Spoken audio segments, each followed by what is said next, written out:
Hi everyone, welcome to CHUTNEY recipes. Are you really want to treat yourself? Then you must try this corn cutlets. So let's get to the recipe. First, in a mixer jar, I'm adding half cup of boiled sweet corn as they are gluten-free, complex carbohydrate, fiber-rich and low in calories.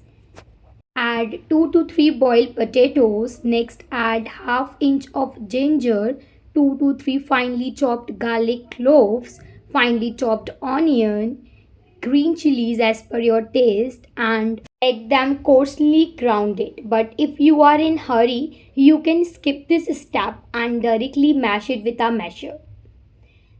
For making it crispy, I'm adding rice flour. I'm not adding any corn flour or any other maida or any other thing. And for binding, I'm adding half remaining boiled potato and mixed all it nicely.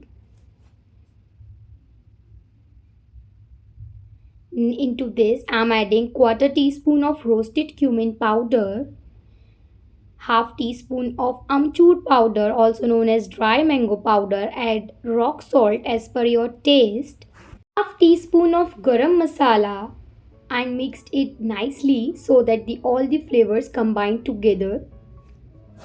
Simply grease your hands with oil and make cutlets. You can adjust the size and shape according to you, and you can also store these cutlets in airtight container in refrigerator.